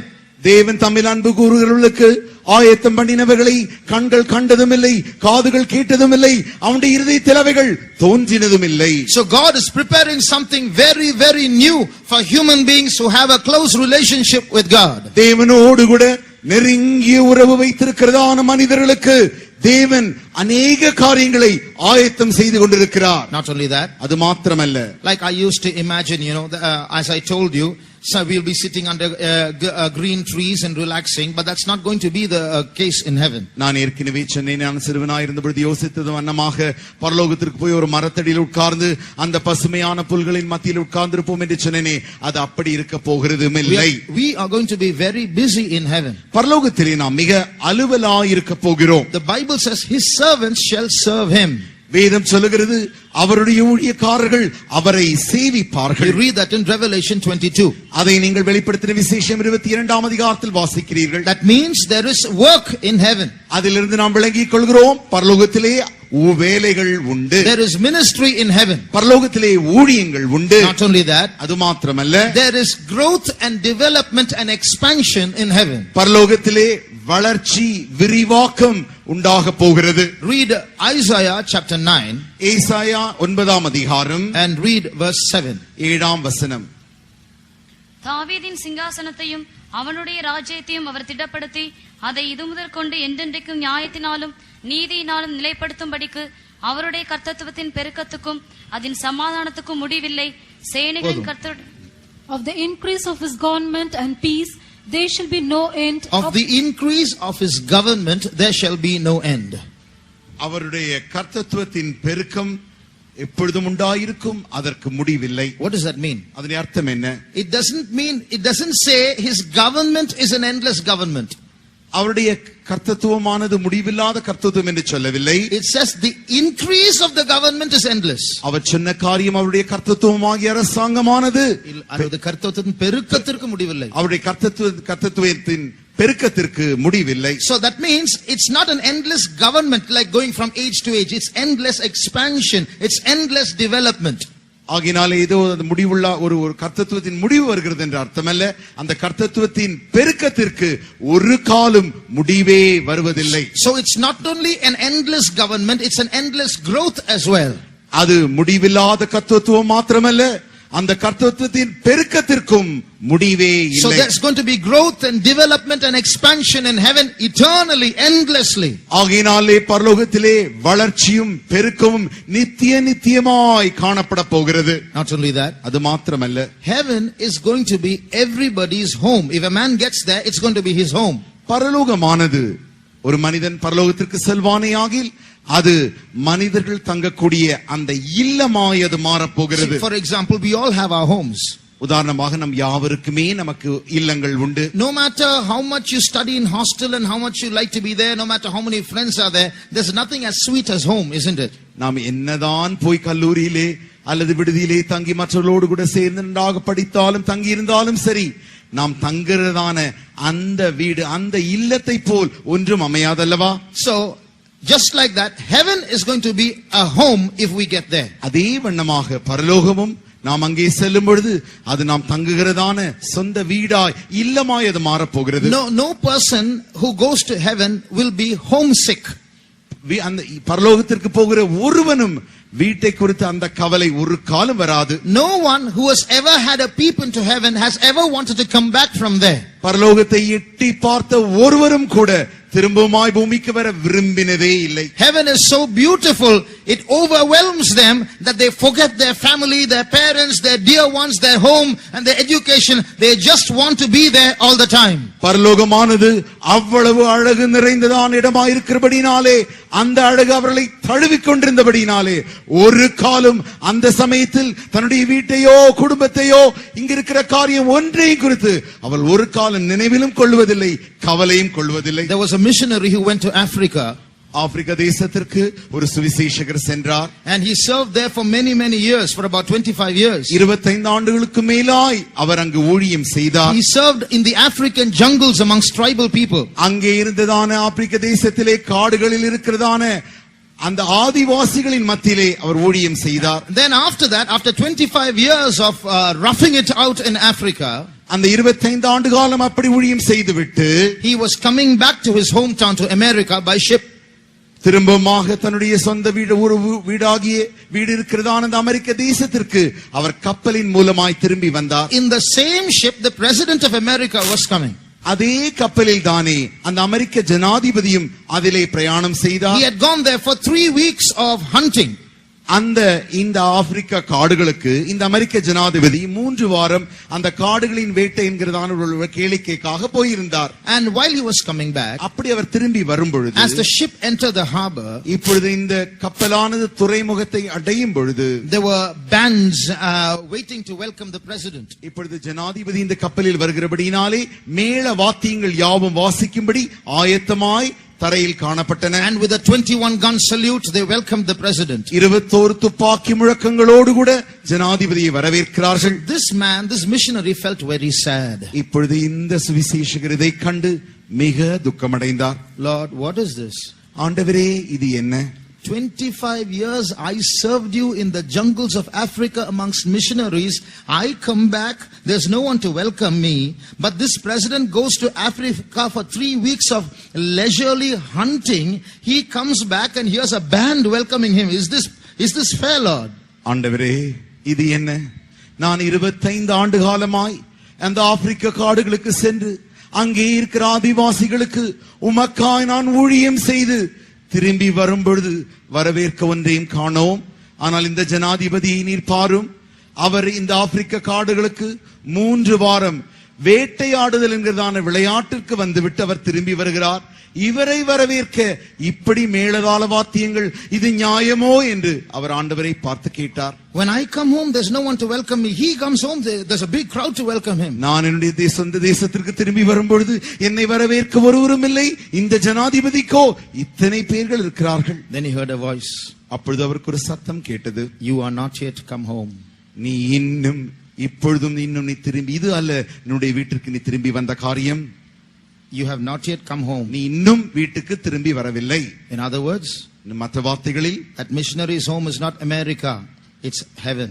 அந்த சுவிசேஷகனின் வீடு, அந்த சொந்த இல்லமானது அமெரிக்க தேசம் அல்ல, அது பரலோகமாய் இருக்கிறது. So God was telling the missionary, you've not yet come home, you come home there and you see what welcome you're going to get. அப்பொழுது தேவன் நான் அவரிடத்தில் சொன்னார், இது அல்ல உன்னுடைய வீடு, இன்னும் நீ உன்னுடைய சொந்த இல்லத்திற்கு திரும்பி வரவில்லை, உன்னுடைய சொந்த இல்லமாகிய பரலோகத்திற்கு வா, அப்பொழுது அந்த வரவேற்பை நீ பார்ப்பாய். If men can honor their president with such grandeur, மனிதர்கள் தன்னுடைய ஜனாதிபதி இவ்வளவு அலங்காரம் செய்து வரவேற்பார்களே ஆகில், the welcome that God has prepared for his beloved people as they enter into heaven is beyond description.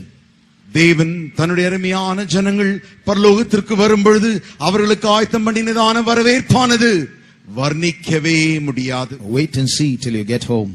நாம் நம்முடைய சொந்த இல்லத்திற்கு போகும்போது வரைக்கும் காத்திருந்ததை காண்போமாக. One more thing I would like to say. இன்னும் ஒரு காரியத்தை நான் சொல்ல விரும்புகிறேன். We live in a world of 3 dimensions. நாம் வாழ்கிறதான இந்த உலகமானது 3 கண்ணோட்டங்களில் காணப்படுகிறதான உலகமாயிருக்கிறது, பரிமாணங்களினால் காணப்படுகிற உலகமாயிருக்கிறது. And heaven is another dimension.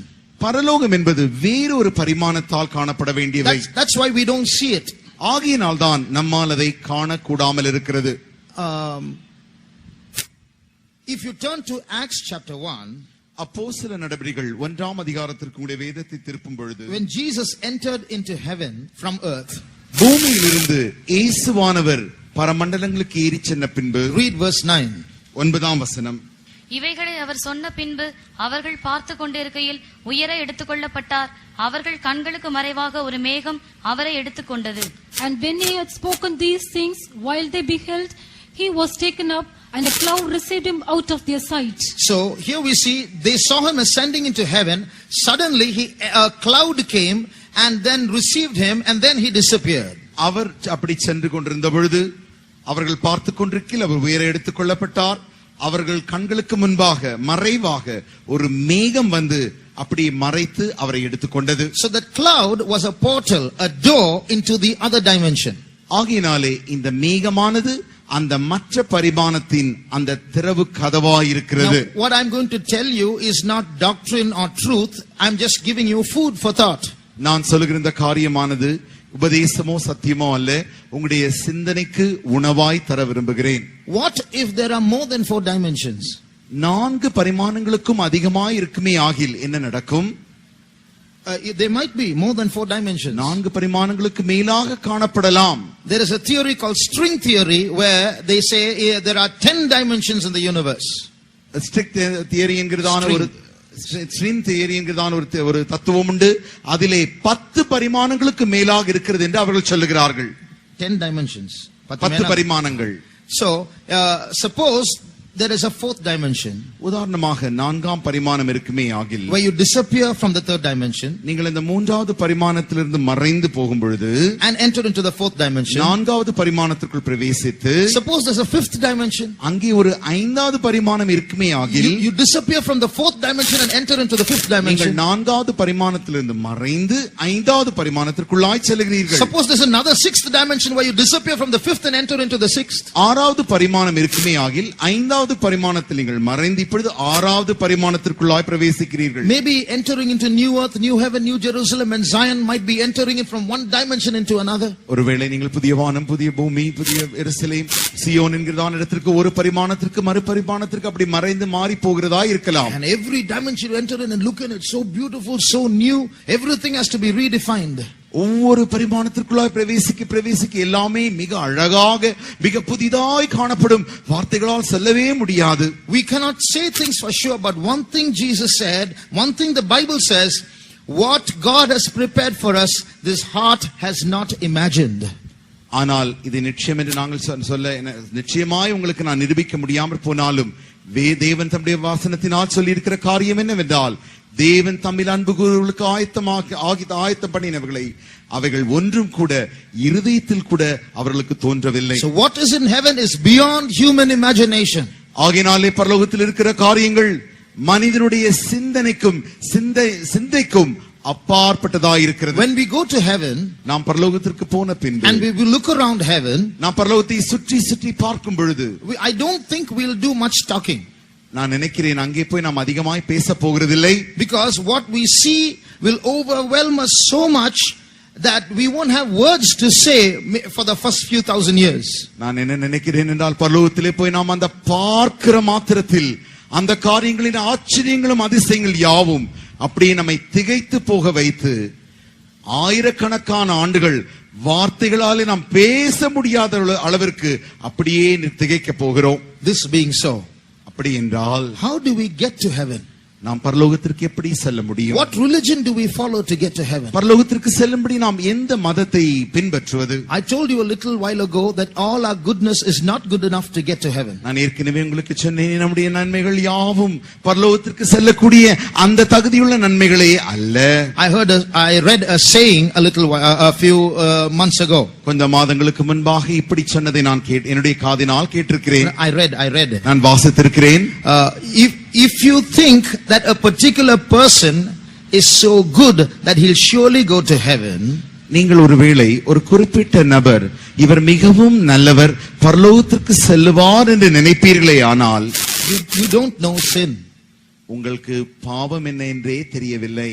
On the other hand, மற்ற வார்த்தைகளில் சொல்லப்போனால் if you think a person is so bad he will never get to heaven, ஒரு மனிதனை பார்த்து இவன் மிக மோசமானவர் ஒரு காலம் பரலோகமே செல்ல மாட்டார் என்று நீங்கள் சொல்லுவீர்களே ஆகில் you don't know God.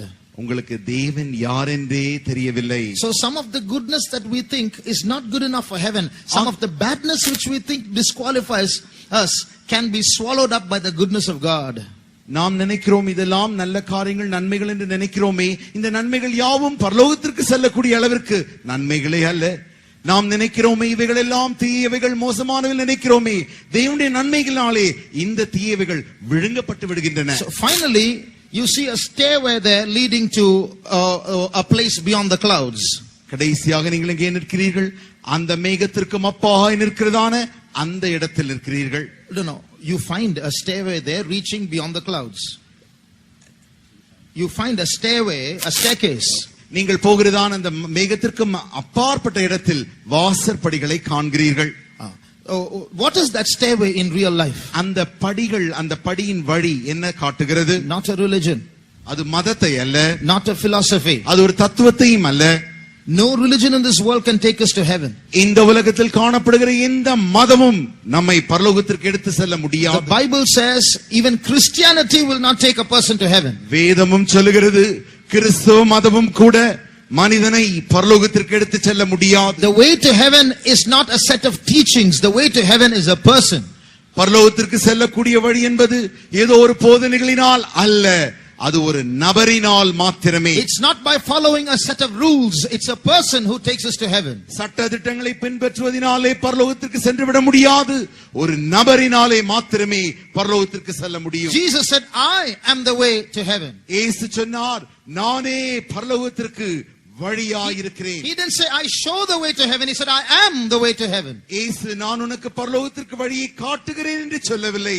அவர் சொன்னார், பரலோகத்திற்கு நானே வழியாயிருக்கிறேன். Like small children stumble when they walk, we human beings have to admit with all our goodness, every day with our own strength, we stumble all the time. சிறு பிள்ளைகள் எப்படி நடக்க துவங்கும் பொழுது தவறி விடுகிறார்களோ, கிறிஸ்தவர்களாகிய நாம், கிறிஸ்தவர்கள் அல்ல, மனிதர்களாகிய நாம் இப்படிப்பட்டதான with all our goodness we are stumbling all the time. நமக்கு இருக்கிறதான எல்லா நன்மைகள் இருந்தாலும் கூட அநேக முறை நாம் வழுகி விழுந்து விடுகிறோம். Somewhere a lie comes.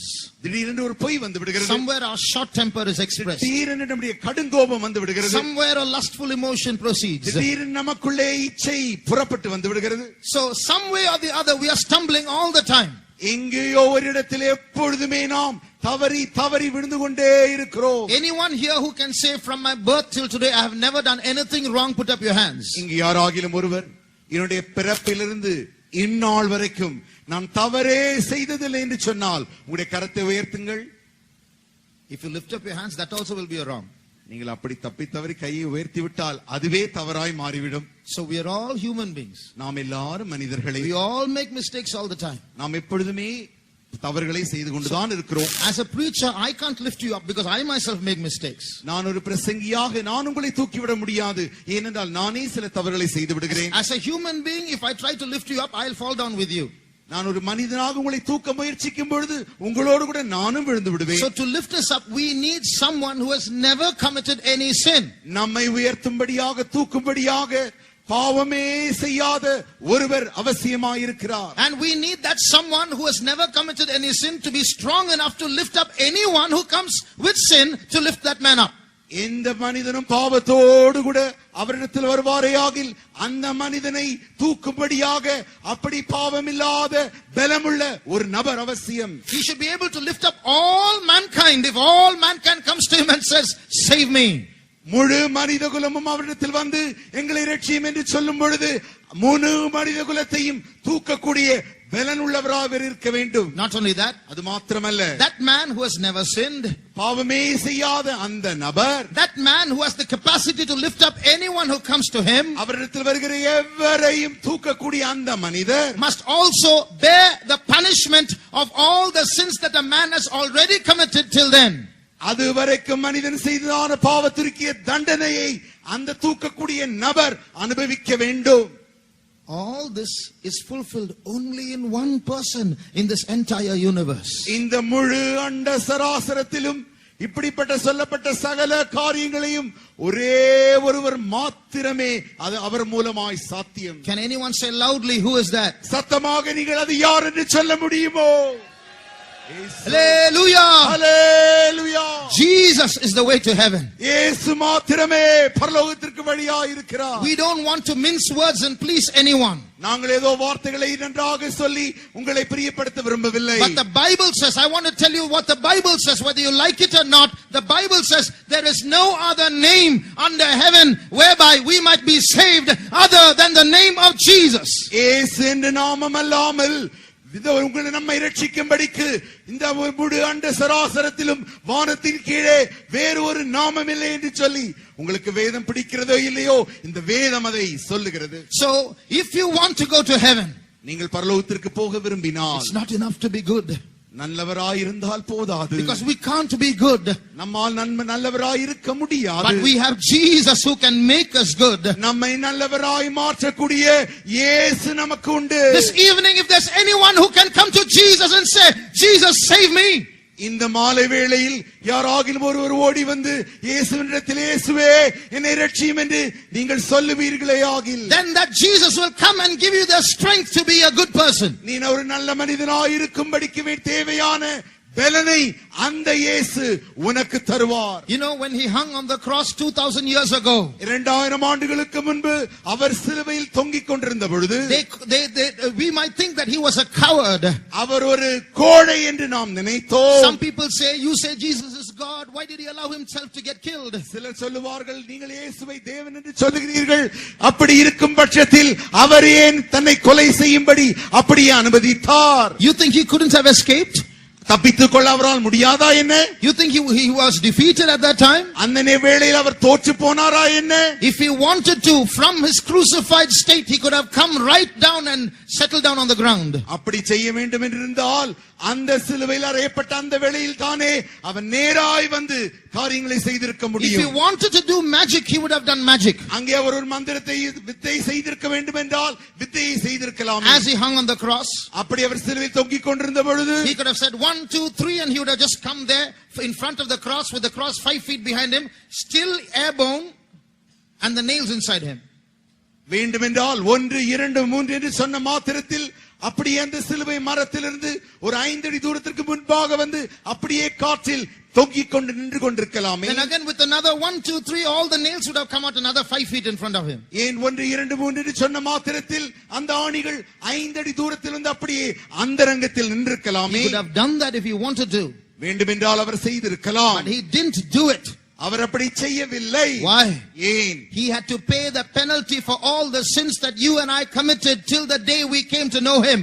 அவரை அறியும் நாள் வரை நீங்களும் நானும் செய்த சகல பாவத்திற்கும் அவர் தண்டனை அனுபவிக்கும்படியாக. For all the sins that we committed in our ignorance, God the Father beat his son for it. நாம் நம்முடைய அறியாமையினால் செய்த எல்லா பாவத்திற்காய் பிதாவாகிய தேவன் அவரை அடிக்க வேண்டியதாயிற்று. The times of our ignorance God winked at. God did not consider.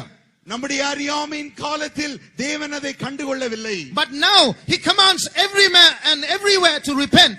ஆனால் இப்பொழுதோ சகல மனுஷரும் மனம் திரும்பும்படி அவர் விரும்புகிறார். Shall we close our eyes? நம்முடைய கண்களை மூடுவோமா? That Jesus whom we are speaking about is right here today. நாம் பேசிக் கொண்டிருக்கிறதான இந்த இயேசு இந்த மாலை வேளையில் நம்முடைய மத்தியில் இருக்கிறார். He is in another dimension. You cannot see him, but he's very real. He's right here. அவர் வேறொரு பரிமாணத்தில் இருக்கிறபடினாலே உன்னால் காண முடிகிறதில்லை. ஆனால் அவர் நிஜம், அவர் உண்மையாகவே இங்கே இருக்கிறார். If you come to Jesus, no matter what a great sinner you might be, he has the blood to wash you and cleanse you. எவ்வளவு பெரிய பாவியாய் இருந்தாலும் சரி, அது பரவாயில்லை. நீ அவரிடத்தில் வருவாயாகில் அவருடைய இரத்தம் உன்னை கழுவி சுத்திகரிக்க கூடியதாய் இருக்கிறது. Those who are listening to us for the first time, முதலாய் எங்களுடைய வார்த்தையை கேட்டுக்கொண்டிருப்பாயே ஆகில், I want to tell you, we here once upon a time we were many terrible sinners. நாங்கள் உங்களுக்கு ஒரு காரியத்தை சொல்ல விரும்புகிறோம். அநேக காலங்களுக்கு முன்பாய் நாங்கள் பெரும் பாவிகளாய் இருந்தோம். Amongst us are people who are adulterers, family. எங்களுக்குள்ளே சிலர் இருக்கிறார்கள், முற்காலத்தில் நாங்கள் விபச்சாரர்களாய் இருந்தோம். We were smokers and drunkards. நாங்கள் புகைப்பிடிக்கிறவர்களாய் இருந்தோம், குடிகாரர்களாய் இருந்தோம். We were people who practiced witchcraft. நாங்கள் மந்திரவாத சக்திகளை பயிற்சிவித்தவர்களாய் இருந்தோம். Some of us have gone to prison and come back. சிறைகளில் சிலர் சிறைச்சாலைக்கும் சென்றுவிட்டு திரும்பமாய் வந்திருக்கிறோம். But one day we came to know about Jesus. ஆனால் ஒரு நாள் இயேசுவை நாங்கள் அறிய ஆரம்பித்தோம். When we heard sermons like this and came to Jesus, இப்படிப்பட்டதான பிரசங்கிகளை நாங்கள் கேட்டு இயேசுவிடத்தில் நாங்கள் வந்த பொழுது, that Jesus came and touched us. அந்த இயேசு வந்து எங்களை தொட்டார். You know there is power in the death of Jesus. இயேசுவின் மரணத்திலே வல்லமை உண்டு என்று நீ அறியாயோ? Jesus may have died 2000 years ago. இயேசு ஒருவேளை 2000 ஆண்டுகளுக்கு முன்பாக மரித்திருக்கிறார். He may have died 5000 miles away. 5000 mile தூரத்திற்கு அப்பால் அவர் மரித்திருக்கிறார். But the power of the death of Jesus is effective here even today. ஆனால் அந்த இயேசுவின் மரணத்தின் வல்லமை இன்றைக்கும் இங்கேயும் வல்லமை உள்ளதாய் இருக்கிறது. Brother, sister, சகோதரி, சகோதரியே, is there any sin that is troubling your life? உன்னுடைய வாழ்க்கையில் ஏதாவது ஒரு பாவம் என்னை பிரச்சனைக்குள்ளாய் தீர்த்து கொண்டிருக்கிறதோ? Is there any problem in your life that cannot be solved by any human being? எந்த மனுஷனாலும் தீர்க்கப்படக்கூடாத அளவிற்கு இருக்கிற பெரிய பிரச்சனை உன்னுடைய வாழ்க்கையில் இருக்கிறதோ? We beseech you, we beg you, try Jesus once in your life. உங்களிடத்தில் நாங்கள் கெஞ்சி வேண்டி கேட்டுக்கொள்கிறோம். உங்களுடைய வாழ்க்கையை ஒரு முறை இயேசுவுக்கு அர்ப்பணிக்க மாட்டாய். Don't walk away from this place. The solution is here. இங்கிருந்து நீ போய்விட வேண்டாம். உனக்கு வேண்டிய தீர்வு இங்கே இருக்கிறது. Because Jesus is here. ஏனென்றால் இயேசு இங்கே இருக்கிறார். He saved me. அவர் என்னை ரட்சித்தார். He saved all of us here. இங்க இருக்கிற எல்லாரையும் அவர் ரட்சித்தார். And He has the power to save you as well. உன்னையும் அவர் ரட்சிக்க வல்லமையுடையவராய் இருக்கிறார். Whatever might be your problem. உன்னுடைய பிரச்சனை எதுவா இருந்தாலும் சரி. You may be a victim of witchcraft. நீ ஒருவேளை மந்திர சக்திகளுக்கு நீ பலியாய் போயிருக்கலாம். You may be a slave to sin. பாவத்திற்கு நீ அடிமையாய் இருக்கலாம். Maybe you're having a quarrel in your home and no one is able to solve it. உன்னுடைய வீட்டிலே பிரச்சனையும் போராட்டமும் சண்டையும் இருக்கலாம். யாருமே தீர்க்க கூடாத அளவிற்கு இருக்கலாம். Maybe this week you're going to file a divorce and your family life is going to come to an end. ஒருவேளை இந்த வாரம் நீ விவாகரத்து செய்ய வேண்டும் என்று தீர்மானம் செய்திருக்கலாம். Maybe you feel that you're going to end your life. You're fed up of living. உன் வாழ்க்கையே சலித்து போய் வாழ்க்கை முடித்துக் கொள்ளலாம் என்று நீ நினைத்துக் கொண்டிருக்கலாம். In the name of Jesus, இயேசுவின் நாமத்தில் we command an end to that problem. அந்த பிரச்சனைக்கு ஒரு முடிவை நாங்கள் கட்டளையிடுகிறோம். In the name of Jesus, இயேசுவின் நாமத்தில் we command the blood of Jesus to touch you. இயேசுவின் இரத்தத்தை உன்னை தொடும்படியா நாங்கள் கட்டளையிடுகிறோம். In the name of Jesus, இயேசுவின் நாமத்தில் we command that demon that is troubling your life to leave you. உன்னுடைய வாழ்க்கையில் போராடி பிரச்சனை கொடுத்துக் கொண்டிருக்கிற அந்த பொல்லாத பிசாசை வெளியே போகும்படி கட்டளையிடுகிறோம். He spake and it was done. He commanded and it stood fast. அவர் சொல்ல ஆகும், அவர் கட்டளையிட நிற்கும். No demon can stand before the presence of Jesus Christ. இயேசுவின் வல்லமைக்கு முன்பாய் ஒரு பொல்லாத வல்லமை நிற்க முடியாது. Today we are going to give room to the Spirit of God in our life. இன்றைக்கு நாம் நம்முடைய வாழ்க்கையில் இயேசு கிறிஸ்துவின் வல்லமைக்கு இடம் கொடுக்க போகிறோம். As we get filled with the Spirit of God, தேவனுடைய ஆவியினால் நிரப்பப்படும் பொழுது I believe the power of Jesus is going to touch some people here. இயேசு கிறிஸ்துவின் வல்லமை இங்கே இருக்கிற சிலரை தொட போகிறது. You are not going to go back as you are. நீ இருக்கிறவனாய் திரும்பி செல்ல போகிறதில்லை. You know my Jesus is an almighty God. உனக்கு தெரியும் என்னுடைய இயேசு சர்வ வல்லமையுள்ள தேவன். How many of you believe Jesus is almighty? எத்தனை பேர் விசுவாசிக்கிறீர்கள் இயேசு சர்வ வல்லமையுள்ள தேவன்? Let the power of Jesus flow from you now. இயேசுவின் வல்லமை உன்னிலிருந்து புறப்படட்டும். Some people are bound in this place. இந்த இடத்தில் சிலர் கட்டப்பட்டிருக்கிறார்கள். They are going to be free now in Jesus' name. இயேசுவின் நாமத்தில் அவர்கள் இன்னைக்கு விடுவிக்கப்பட போகிறார்கள். Some demons are going to flee from this place in Jesus' name. இயேசுவின் நாமத்தில் இந்த இடத்திலிருந்து பொல்லாத வல்லமைகள் ஓடி போக போகின்றன. Some people's shackles are going to be loosed in Jesus' name. இயேசுவின் நாமத்திலே சிலருடைய விலங்குகள் கட்டவிழ்க்கப்பட போகிறது. I can feel the presence of God. தேவனுடைய சமூகத்தை நான் உணர முடிகிறது. How many can feel the presence of God? எத்தனை பேரால் தேவ சமூகத்தை உணர முடிகிறது? Jesus is real. இயேசு நிஜமாயிருக்கிறார். Heaven is real. பரலோகம் நிஜமாயிருக்கிறது. Hell is real. இந்த நரகம் நிஜமாயிருக்கிறது. But you don't have to go to hell, dear brother, dear sister. அருமையான சகோதரி சகோதரியே, நீ நரகத்துக்கு போக வேண்டிய அவசியம் இல்லை. தேவனுடைய பிள்ளையே, நரகம் நிஜமானதா இருக்கலாம், பிசாசு நிஜமானதா இருக்கலாம், பில்லி சூன்யம் நிஜமானதா இருக்கலாம். எல்லாவற்றிலிருந்தும் ரட்சிக்க ஒரு பெரிய தேவனை நாங்கள் அறிமுகப்படுத்துகிறோம். வானத்திலும் பூமியிலும் சர்வ அதிகாரம் உள்ள தேவன் நம்மத்தில் அவர் நடந்து கொண்டிருக்கிறார். விசுவாசிக்கிறவர்கள் தேவனுடைய மகிமையை காண போகிறீர்கள். இந்த நேரத்தில் உங்களை கட்டி வைத்திருக்கிறதான அந்தகாரத்தின் வல்லமைகள் இயேசுவின் பரிசுத்த நாமத்தில் நிர்மூலமாக்கப்படுகிற போகிறது. பெந்தேகோஸ்தே ஜனமே, தேவனுடைய ஆவியானவருக்கு இடம் கொடுப்போமாக. ஆவியானவர் நம்மத்தில் அசைவாடும் பொழுது, நமக்குள் எழுந்தருளும் பொழுது அந்தகாரத்தின் வல்லமைகள் நிர்மூலமாக்கப்பட போகிறது. இப்பொழுது ஒரு விடுதலை கிரியையை கர்த்தர் நடப்பிக்க போகிறார். ஷபங்கதுடங்க ஷபங்கலமானியம் today. Thank you Jesus. Thank you Jesus. ஓரியபௌ ஷபங்கலமானியம் today. ரியபங்கலமானியம் today. கவனியுங்கள். என்னுடைய வாழ்க்கையில் என்னுடைய குடும்பத்தில் பிரச்சனைகள் உண்டு. எங்கேயோ அலைந்தேன், இதுவரைக்கும் விடுதலை கிடைக்கவில்லை. இங்கேயாவது சமாதானம் கிடைக்குமா என்று நான் வந்திருக்கிறேன் என்று யாராவது இங்கே இழுப்பீர்கள் என்றால் தயவு செய்து பயப்படாமல் தயங்காமல் முன்னாடி நடந்து வாருங்கள். இயேசு உங்களை விடுவிக்க போகிறார். இங்க யாராவது இருந்தால், நீங்கள் தெருவில் நின்று கொண்டிருந்தாலும், நீங்கள் தெருவுக்கு அந்த பக்கம் இருந்து கொண்டிருக்கலாம், தயவு செய்து இங்க வாருங்கள். இந்த சந்தர்ப்பத்தை நழுவ விட வேண்டாம். இயேசு உங்களை தொட போகிறார். யார் வந்தாலும் வராவிட்டாலும் நீங்கள் இயேசுவை நம்பி வாருங்கள். இயேசு உங்களை தொட போகிறார். எத்தனையோ நாட்களாய் இருந்த கட்டுகள் அறுக்கப்பட போகிறது. ஏனென்றால் பரிசுத்தவான்கள் இயேசுவின் நாமத்தில் உங்கள் தலையின் மேல் கைகளை வைத்து ஜெபிக்க போகிறார்கள். விடுவிக்கிற கர்த்தர் உங்களை ரட்சிக்க போகிறார். யாரா இருந்தாலும் சரி, எந்த மதத்தை சேர்ந்தவர்களா இருந்தாலும் சரி, இயேசு உங்களை நேசிக்கிறார். அவரை நம்பி வாருங்கள். விடுவிக்கிற அவருடைய கரம் இன்றைக்கு இந்த இடத்தில் நீட்டப்பட்டிருக்கிறது. இன்றைக்கு நீ விசுவாசத்தோடு தேவனுடைய மகிமையை காண போகிறீர்கள். வாருங்கள், வந்து கொண்டே இருங்கள்.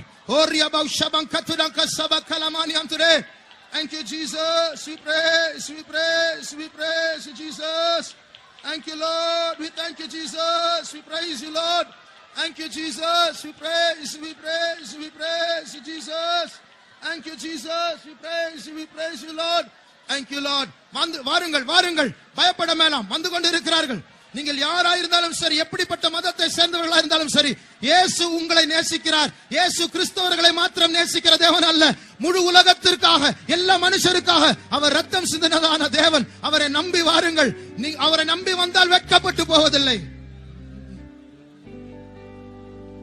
உலக இன்பம் நம்பாதே, நம்பாதே, அது நிச்சயாவும் அழியும்.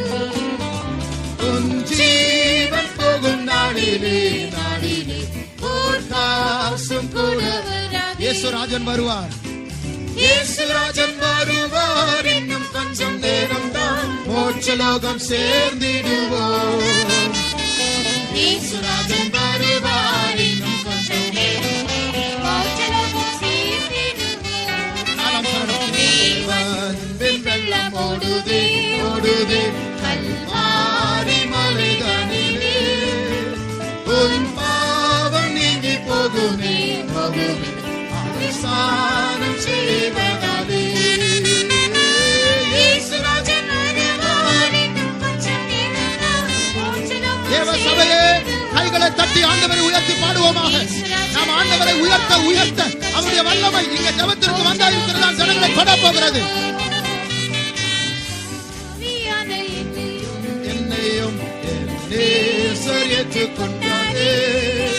ஓ பாவி நீயும் ஓடிவா, ஓடிவா, தேவாசீர்வாதம் பெறுவா. இயேசுராஜன் வருவார். இன்னும் கொஞ்சம் நேரம் தான். இயேசுராஜன் வருவார்.